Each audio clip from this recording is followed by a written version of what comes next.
وہیں کورونا عالمی وبا کی شکل میں پوری دنیا میں اپنی جڑ مضبوط کر چکا ہے۔ دنیا کے بیشتر ممالک اپنی تمام تر کوششوں میں مصروف ہیں۔ اس کے باوجود کورونا اپنی پوری رفتار کے ساتھ پھیلتا جا رہا ہے۔ ہندوستان پوری دنیا میں امریکہ اور برازیل کے بعد تیسرے نمبر پر ہے۔ پچھلے 24 گھنٹے کے کیس کافی ڈرانے والے ہیں۔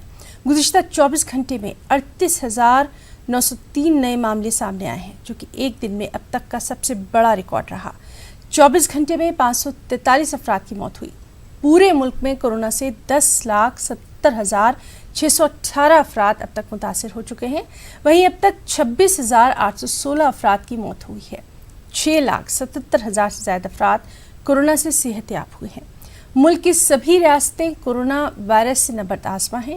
احتیاط اور بد احتیاطی کے درمیان دھیرے دھیرے کورونا ہے کہ اپنی جڑیں مضبوط کرتا چلا جا رہا ہے۔ ملک کے مختلف شہروں میں کورونا کی روک تھام کے لیے پھر سے لاک ڈاؤن بھی شروع کر دیا گیا۔